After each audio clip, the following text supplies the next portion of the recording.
మే 18 మార్చి 18న ఢిల్లీలో అన్ని కేంద్ర కార్మిక సంఘాలు సమావేశమై కొత్త లేబర్ కోడ్స్ ఏవైతే అమలు చేయాలనుకుంటోంది ప్రస్తుతం ఉన్న మోడీ ప్రభుత్వం వాటిని తిప్పికొట్టాలని రద్దు చేసే వరకు పోరాడాలని దాంట్లో భాగంగా ముఖ్యంగా రేపు మే 21న ఒకరోజు సమ్మె చేయాలని అన్ని కార్మిక సంఘాలు నిర్ణయించాయి. అందుకని సమ్మె ప్రచారం జరగాలి.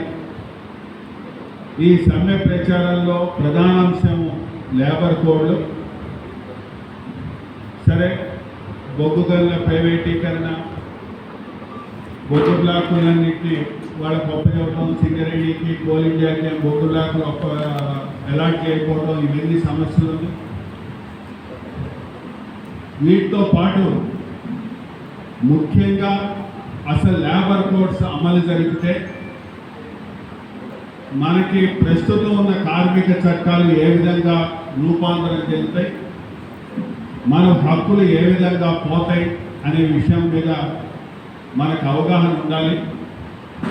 అవగాహన ఉంటేనే కానీ మనకి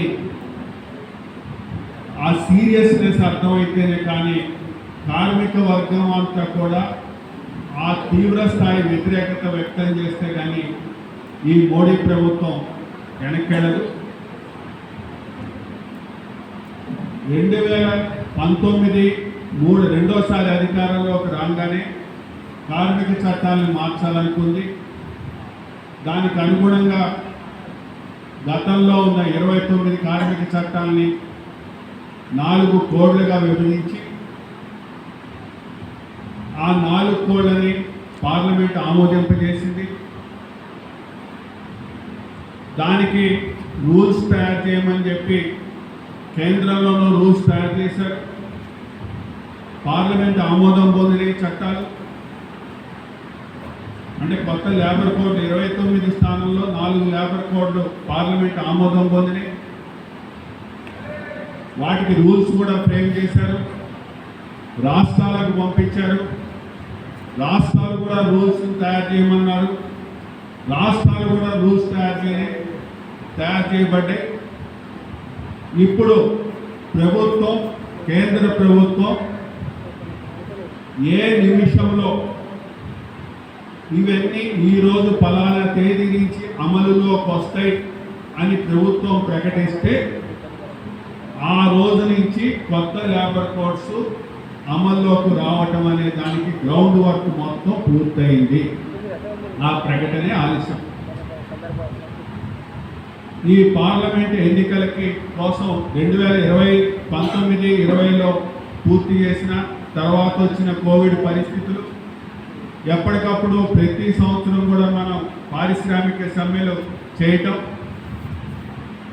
24 ఎలక్షన్స్, వీటన్నిటినీ దృష్టిలో పెట్టుకొని ఇప్పటి వరకు ఇంప్లిమెంటేషన్ని అంటే అమలు జరపడానికి సంబంధించిన వాయిదా వేస్తూ వచ్చింది. ఇప్పుడు మూడోసారి అధికారంలోకి వచ్చిన తర్వాత దాన్ని వెంటనే అమలు చేయాలని కోరుకుంటారు. దాన్ని గ్రహించే మన వాళ్ళు రేపు 20 సమ్మించారు. ముఖ్యంగా ఏమున్నాయి దీంట్లో? పారిశ్రామిక సంబంధాల కోడ్ ఒకటి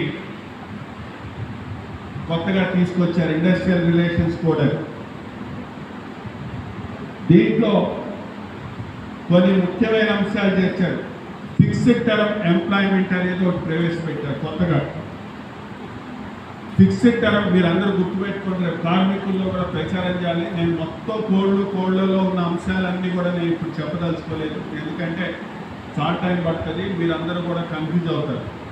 మీకు కొన్నైనా గుర్తుండటం కోసం నేను కొన్ని అంశాలు మాత్రమే దాంట్లో నేను చెప్తున్నా. ఆ కొన్ని అంశాలు గుర్తుపెట్టుకొని రేపు కార్మికుల్లో ప్రచారం చేయడానికి అనుగుణంగా మీకు కొన్ని పాయింట్లు మాత్రమే చెప్తాను. ముఖ్యంగా fixed term employment. Fixed term ఇప్పుడు వరకు మనకి ఎంప్లాయ్మెంట్ అంటే ఎట్లా ఉంది? ఇప్పుడు మనం అపాయింట్ అయితే మనకు 60-61 సంవత్సరం వచ్చే వరకు మనం పనిచేయడానికి మనకు అపాయింట్మెంట్ ఇస్తారు. ఒక్కసారి అపాయింట్ అయితే ఇక నుంచి అది ఉండదు. మనం 60-61 సంవత్సరం వరకు అపాయింట్మెంట్ అనేది ఉండదు. ఇక నుంచి అపాయింట్మెంట్ ఎట్లా ఉంటాయి? నీకు 11 నెలలు కావచ్చు, సంవత్సరం కావచ్చు, 2 సంవత్సరాలు కావచ్చు, 3 సంవత్సరాలు కావచ్చు. నీకు అపాయింట్మెంట్ లెటర్లోనే ఇస్తారు, నీ అపాయింట్మెంట్ 2 సంవత్సరాలు అని. దాని తర్వాత పరిస్థితి ఏంటి? రెన్యువల్ మేనేజ్మెంట్ చేయొచ్చు, లేకపోతే నువ్వు వేరే చోట మళ్ళీ పని చూసుకోవటమే. నేను ఇన్ని రోజులు ఇక్కడ చేశా కదా, నాకు మళ్ళీ పని ఇవ్వాలి అంటానికి అవకాశం లేదు. ఇది చాలా ప్రమాదకరం. అందుకని రేపటి నుంచి పర్మనెంట్ ఎంప్లాయ్మెంట్ అనేది పోతుంది ఈ చట్టం అమల్లోకి వస్తే. ఇది గుర్తుపెట్టుకోండి ఫస్ట్. రెండోది, ఎన్నికలు. ఇప్పటి వరకు మన ఎన్నికలు, గుర్తింపు సంఘం ఎన్నికల పద్ధతి ఏంటి? ఇప్పుడు మరి మెజారిటీ ఓట్లు ఎవరికి వస్తే వాళ్ళు గుర్తింపు సంఘంగా ప్రాతినిధ్యం ఉంటుంది. ఇక నుంచి అది కాదు. ప్రాతినిధ్యం రావాలి అంటే మొత్తం పోలైన ఓట్లలో కాదు, మొత్తం ఆన్ రోల్లో ఉన్న ఓట్లలో, పోలైన ఓట్లలో కూడా కాదు, ఆన్ రోల్లో ఉన్న ఓట్లలో 51% ఓట్లు వస్తేనే వాళ్ళు రికగ్నైజేషన్ అనేది వస్తుంది. లేకపోతే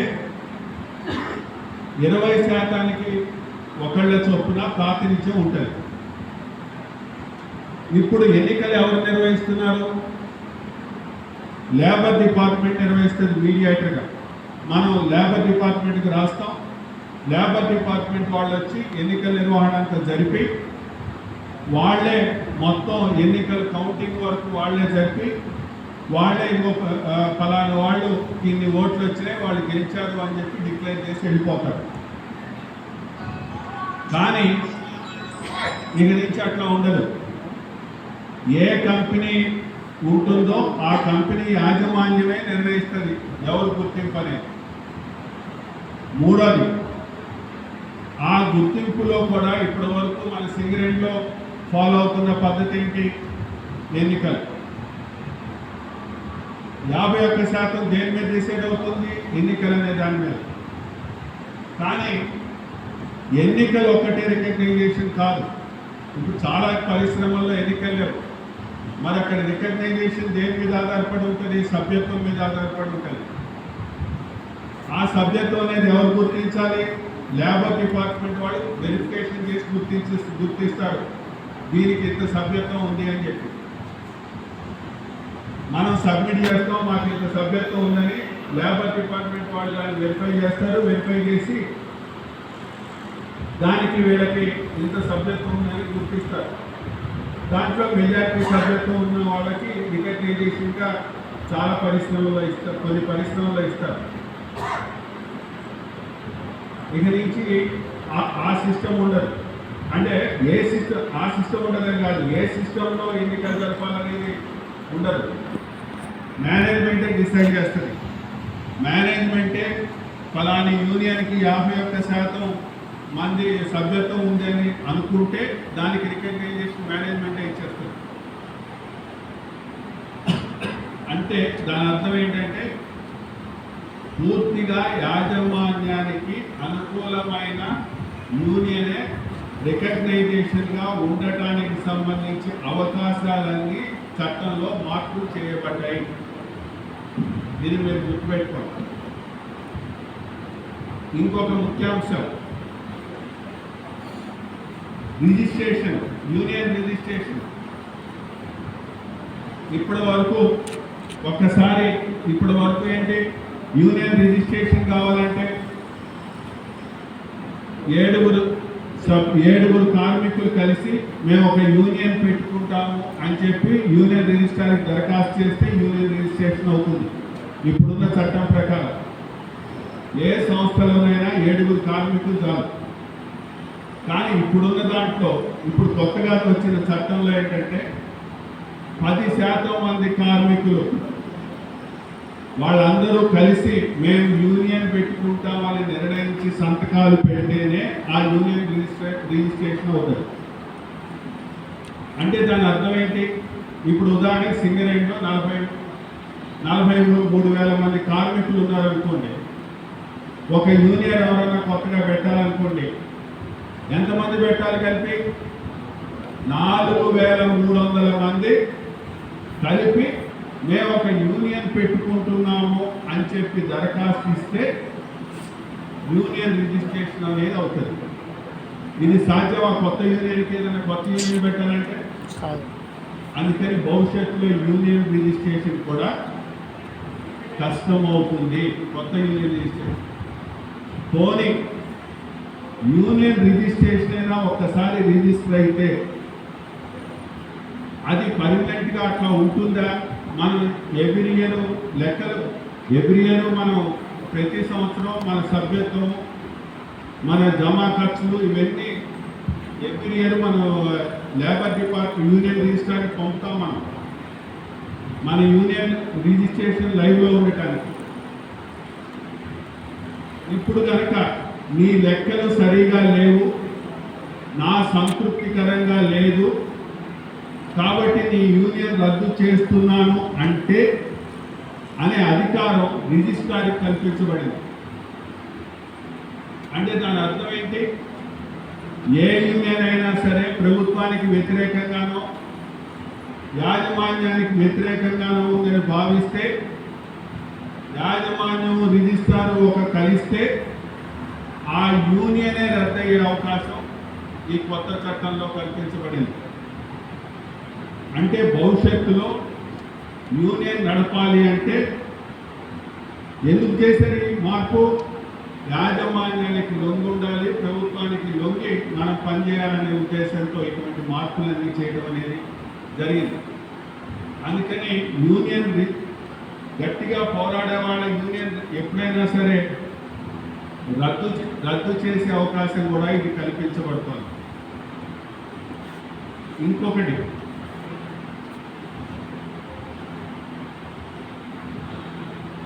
సమ్మె. ఇప్పటి వరకు సమ్మె చేయాలంటే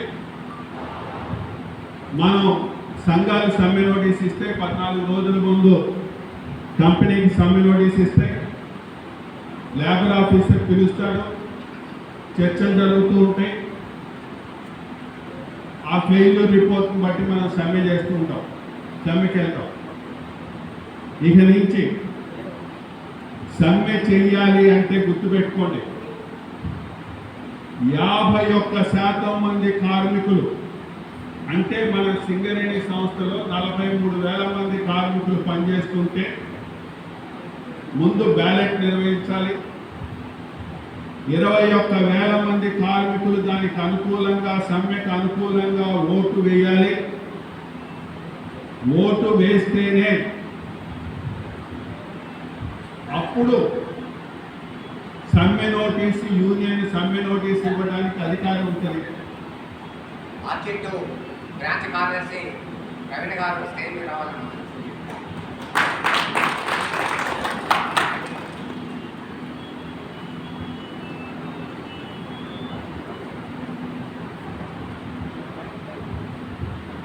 అందుకని ఇక నుంచి మీరు కొత్త చట్టాలు అమల్లోకి వస్తే సమ్మె అనేది చేయటం సాధ్యం అవుతుందా? ఒక్క నిమిషం ఆలోచించండి. రెండోది, సమ్మె కనుక చెయ్యాలంటే ఇప్పుడు 14 రోజుల నోటీస్ కాదు, 60 రోజుల ముందు నోటీస్ ఇవ్వాలి. ఈ 60 రోజుల ముందు నోటీస్ ఇస్తే చర్చలు జరుగుతూ ఉంటే సమ్మె చేయడానికి అవకాశం లేదు. కన్సిలియేషన్ చర్చల్లో ఉంటే సమ్మెలోకి వెళ్తే అది ఇల్లీగల్ సమ్మె అవుతుంది. చర్చలు పూర్తయిన తర్వాత 7 రోజుల వరకు కూడా సమ్మె చేయడానికి లేదు కొత్త చట్టంలో.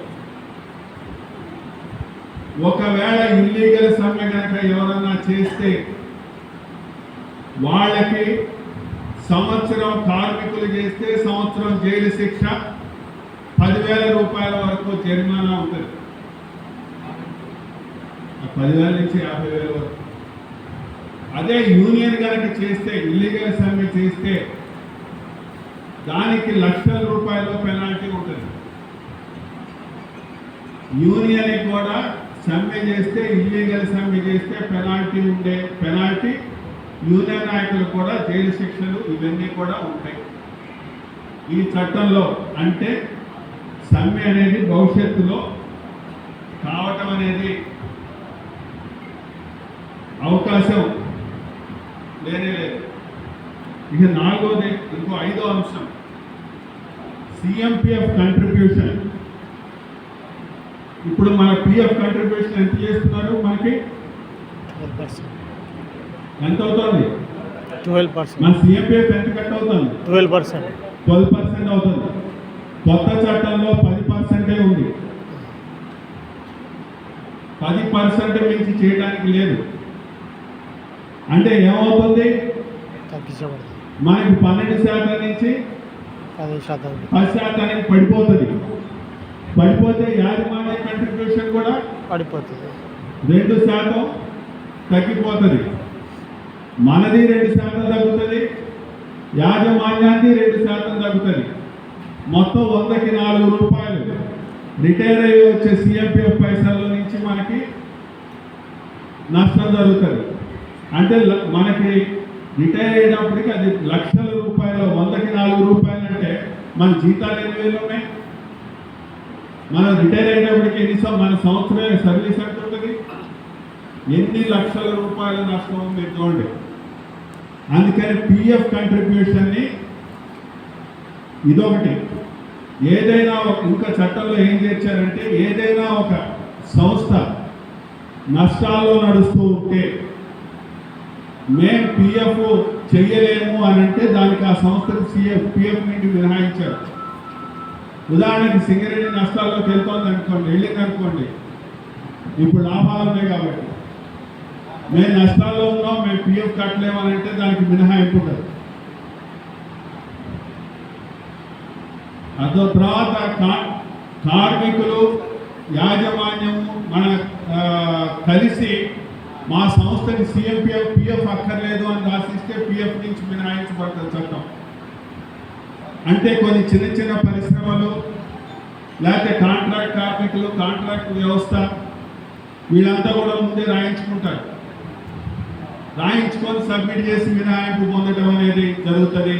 దాని ద్వారా పిఎఫ్ ఇప్పటి వరకు ఏంటంటే పిఎఫ్ కంపల్సరీ. నువ్వు ఏ సంస్థలో పనిచేసినా, ఎక్కడ పనిచేసినా పిఎఫ్ రికవరీ అనేది. పిఎఫ్ అంటే ఏంటి? సామాజిక భద్రత. మనం రిటైర్ అయిన తర్వాత మన జీవితానికి భద్రత ఇచ్చే దాంట్లో పిఎఫ్ ఒకటి. పిఎఫ్, గ్రాట్యుటీ, అలాగే పెన్షన్ అనేది మన రిటైర్మెంట్ భద్రత కోసం ఏర్పరిచినాయి. ఇక నుంచి అది కూడా వాళ్ళ ఇష్టం, యాజమాన్యం నిర్ణయాల మీద ఆధారపడి సిఎంపిఎఫ్ అనేది ఉంటుంది. తర్వాత పని గంటలు. ఇప్పుడు మనకి 8 గంటల పని ఉంది రోజుకి. మ్యాక్సిమం చేయిస్తే 9 గంటల వరకు చేయించుకోవచ్చు ఇప్పుడున్న చట్టం ప్రకారం. కొత్త చట్టం ప్రకారం దాన్ని 12 గంటలు చేశారు. అంటే నీకు యాజమాన్య పని ఉంది, నువ్వు 12 గంటలు నువ్వు చెయ్యాలి అంటే నేను చెయ్యను అంటానికి లేదు. 12 గంటల లోపల నీకు ఓటీ కూడా ఇవ్వరు. అర్థమవుతుందా? అంటే మెల్లగా దాన్ని పొడిగించుకుంటూ పోయి 12 గంటల పనిని అలవాటు చేయడానికి సంబంధించి కూడా భవిష్యత్తులో అవకాశం ఉంటుంది. ఆ అవకాశం ఈ చట్టం కల్పించబడుతుంది. ఇప్పటికే అనేక రాష్ట్రాలు, ఉత్తరప్రదేశ్, మధ్యప్రదేశ్, కర్ణాటక, బీజేపీ అధికారంలో ఉన్న చాలా రాష్ట్రాలు 12 గంటల పనిదినం కోసం అక్కడ లోకల్ స్టేట్స్ కొన్ని చట్టాలు కూడా చేసినాయి. కాబట్టి 12 గంటలు అనేది భవిష్యత్తులో చట్టబద్ధమయ్యే అవకాశం ఉంది. దానికి ఈ చట్టం ఒక మార్గం చూపిస్తోంది. అంటే ఇంకోటి, లేబర్ ఇన్స్పెక్టర్ పేరుని లేబర్ ఫెసిలిటేటర్ అని పేరు మార్చారు. ఇక నుంచి ఆయన తనిఖీ చేయడు. ఆయన ఏం చేస్తాడు? లేబర్ ఇన్స్పెక్టర్ యొక్క డ్యూటీ ఏంటి? నీకు ఆయనకి వస్తే నచ్చ చెప్పడానికి ప్రయత్నం చేస్తాడు. నచ్చ చెప్పి ఒకవేళ వైలేషన్స్ ఆయన ఫాలో అవుతున్నా సరే ఆయనకేం అధికారం ఉండదు. అర్థమవుతుందా? నచ్చ చెప్పి పోవటం వరకు ఆయన దీనికి ఇంకొక రకంగా చెప్పాలంటే యాజమాన్యానికి అనుకూలంగా దీన్ని ఒప్పించి వెళ్ళడమే ఆయన చేసే పని. భవిష్యత్తులో లేబర్ ఇన్స్పెక్టర్ చేసే పని.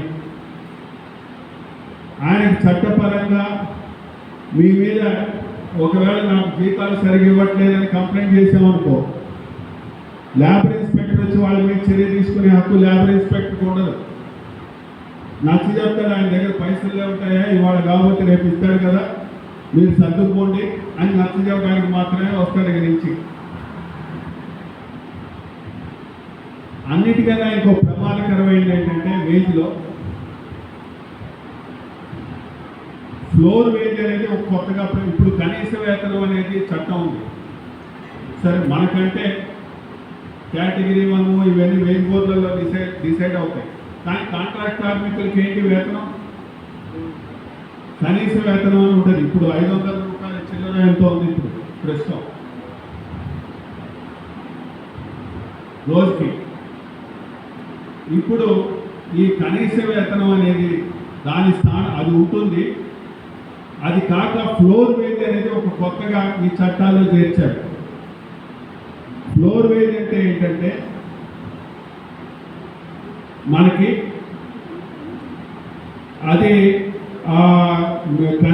అంటే ఫ్లోర్ వేజ్ అనేది 178 రూపాయలుగా చేర్చి డిసైడ్ చేసి 2019లో చట్టం ప్రవేశపెట్టినప్పుడు గోడాన్ వేజెస్ ప్రవేశపెట్టినప్పుడు వాళ్ళు ఫ్లోర్ వేజ్గా ఎంత నిర్ణయించారంటే రోజుకు 178 రూపాయలుగా నిర్ణయించారు. అంటే కనీసం బతకడానికి ఇప్పుడు కనీస వేతనం అనేది ఎట్లా డిసైడ్ చేస్తారంటే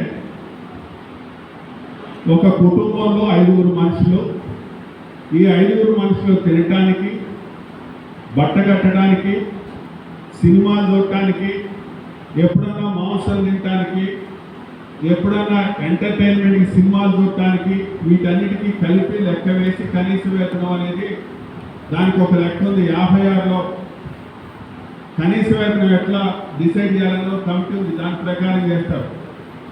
ఇప్పుడు దాన్ని మార్చారు ఈ చట్టంలో, కొత్త చట్టంలో మార్చి ఏం చేశారు? 5 3 చేశారు. 3 చేసి తినటానికి, బట్టకి మాత్రమే డిసైడ్ చేసి అది మన రేషన్ బియ్యంతో లెక్కలతో వేసి 178 రూపాయలు వేజెస్గా డిసైడ్ చేశారు. ఇది అమలు జరిపితే కాంట్రాక్ట్ కార్మికులకి మినిమం వేజెస్ పోయి ఫ్లోర్ వేజ్ అమలయ్యే అవకాశాలు ఉంటాయి. దాని మూలంగా దారుణంగా వాళ్ళ జీతాలు అనేది పడిపోవడానికి ఈ కొత్త చట్టాలు అనేది అవకాశం కల్పిస్తుంది. ఇక మనకు వచ్చేటప్పటికి ఎలవన్స్లు ఏవైతే ఉన్నాయో ఇవన్నీ కూడా మూల వేతనంకి అంటే మన బేసిక్లో సగానికి మించి అంటే ఉండకూడదు అని డిసైడ్ చేశారు. వేతనం ఎట్లా ఉండాలి ఇక నుంచి? ఇప్పుడు వేతనంలో ఇంత పర్సెంటేజే ఎలవన్స్లు ఉండాలని ఇప్పుడు వేజ్ బోర్డులలో ఎక్కడా లేదు, మనకి ఎక్కడా నిబంధనలు లేవు. మనం అక్కడ మాట్లాడుకొని డిసైడ్ చేస్తాం. ఇక నుంచి నీకు 10,000 రూపాయలు నీ మూల వేతనం ఉంటే, కానీ నీ బేసిక్ పే ఉంటే నీ అలవన్స్లన్నీ డిఆర్ఎస్ అలవన్స్ కావచ్చు, పిఎఫ్ సంబంధించి కంట్రిబ్యూషన్ కావచ్చు, గ్రాట్యుటీకి చేసే కంట్రిబ్యూషన్ కావచ్చు, లేకపోతే నీకు హెచ్ఆర్ఏ కావచ్చు, నీకు రకరకాల అలవన్స్లు ఇవన్నీ కూడా 50% మించకూడదు. 50% మించకూడదు అంటే దాని అర్థం 5,000 రూపాయలకి మించకూడదు అని. దీని మూలంగా మన వేతన భవిష్యత్తులో వేజ్ బోర్డు జరిగేటప్పుడు ఇది కనుక అమల్లోకి వస్తే మన వేతనాలన్నీ దారుణంగా పడిపోతాయి. ఇది మీరు గుర్తుపెట్టుకోండి. అర్థమవుతుందా? ఇప్పుడు మనకి మీరు పిఎఫ్ ఏంటి అని అనొచ్చు. ఇప్పుడు మేనేజ్మెంట్ 12% పిఎఫ్ కలుపుతుంది కదా. అది మన జీతాల లెక్కలోకే వస్తాయి. మన గ్రాట్యుటీకి 4% వేజెస్ గ్రాట్యుటీ కింద పేమెంట్ కింద లెక్క చేస్తే 4.16 4.9 అన్నట్టు. అంటే మనకు వేజ్లో దేని పార్ట్ ఎంత అనేది డిసైడ్ చేస్తారు. ఇప్పుడు ఇవన్నీ కలిపినా 50% దాటుకో, డిఏ కూడా 50%, డిఏ ఈ అలవన్స్లన్నీ కలిపి 50%. ఇప్పుడు మనకి డిఏ ఎంత ఉంది, ఒక్కొక్కసారి డిఏ 50-60% వెళ్తుంది. అవునా? భవిష్యత్తులో వాళ్ళు ఏం చెప్తున్నారు, అన్నీ కలిపినా నీకు 50% దాటద్దు అంటున్నారు. ఇది ఈ వేతన కోడ్లో ఉన్నది. దీని మూలంగా భవిష్యత్తులో కూడా నష్టం జరిగే అవకాశం ఉంది. ఇక నుంచి మన మైన్స్ యాక్ట్ రద్దు అవుతుంది. భవిష్యత్తులో మైన్స్ యాక్ట్ ఉండదు. దాని బదులు ఏమొస్తుంది, occupational health and safety code అని వస్తుంది. దీంట్లోనే మైన్స్ యాక్ట్ కింద అంశాలు కవర్ అవుతాయి. దీంట్లో ప్రధానంగా తనిఖీకి సంబంధించి ఒక రాశాడు. ఇక నుంచి చట్టంలోనే రాశాడు, ప్రత్యక్ష తనిఖీని నిరుత్సాహపరచాలి. ఆల్రెడీ హోమ్ మినిస్టర్ నుంచి DGMSకి మనకు ఒక లెటర్ వచ్చింది.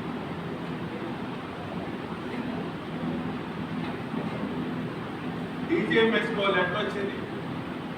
ఏమని అంటే